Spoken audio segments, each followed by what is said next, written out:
बेटा हो या बेटी तय करता है पिता का क्रोमोसोम। 27 जून 2017 के ही अखबार में एक छोटे से गांव में घटना छपी जिसे पढ़कर रूह कांप उठी। एक 7 महीने की गर्भवती के पेट पर लात मारकर उसका भ्रूण जब बाहर निकाल दिया गया क्योंकि उसके गर्भ में कन्या संतान थी और वह उसे जन्म देना चाहती थी। गर्भ के बाहर आते ही मां की मृत्यु हो गई। लिंग जांच के बाद पति और देवर का दबाव था कि या तो गर्भपात कराए या वह बेटे के लिए दूसरी शादी करेगा। उसकी एक बेटी पहले से ही थी।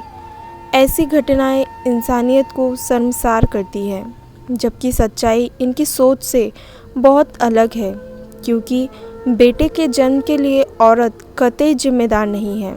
बेटा या बेटी पैदा करने का सामर्थ्य केवल पुरुषों में ही है क्योंकि उनके पास एक्स के साथ वाई क्रोमोसोम्स है। स्त्री के पास तो सिर्फ डबल एक्स क्रोमोसोम्स होते हैं। पुरुष का एक्स और स्त्री का एक्स मिलकर बेटी और पुरुष का वाई और स्त्री का एक्स मिलकर बेटे का जन्म निर्धारित करते हैं। इस वैज्ञानिक सच्चाई को अधिकांश लोग नहीं जानते हैं। मनचाही संतान के लिए आमतौर पर औरतों को पूजा पाठ, साधु संत या मौलवी ताबीज के चक्कर में देखा गया है। कारण साफ है कि उन्हें ही बेटा या बेटी पैदा या ना पैदा करने का दोषी मान लिया जाता है। कई भारतीय घरों में बेटा ना पैदा कर सकने वाली स्त्रियों का जीवन तानों और उपेक्षा से नर्क बना दिया जाता है। बेटी के जन्म पर उत्सव तो दूर की बात है, बल्कि प्रसूता को ठीक तरह से चिकित्सकीय सुविधा और खाने पीने की व्यवस्था तक नहीं दी जाती है। अंधविश्वास और दकियानुसी सोच की हजारों माएँ हर रोज़ शिकार होती हैं। पेट में ही भ्रूण की हत्या का दोष भी जबरन उनके सिर थोपा जाता है क्योंकि वे बेटा नहीं पैदा कर सकती। लेकिन सारी दुनिया को यह तथ्य स्वीकारना ही होगा कि बेटे या बेटी को पैदा करने का दायित्व ईश्वर ने सिर्फ पुरुषों को दिया है।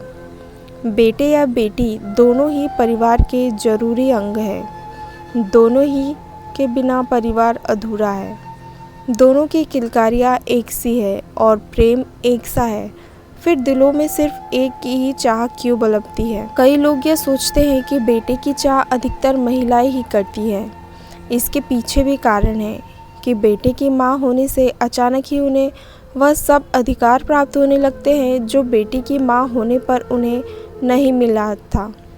अन्य कारणों में मां जो हमेशा इस पुरुष समाज से दबी होती है, जब उसे उसी पुरुष को जन्म देने का गौरव प्राप्त होता है तो लिंग जांच को अवैध घोषित किए जाने के बावजूद हजारों कन्याएं चोरी छिपे गर्भ में मार दी जाती है। इसमें भी नुकसान केवल स्त्री का है।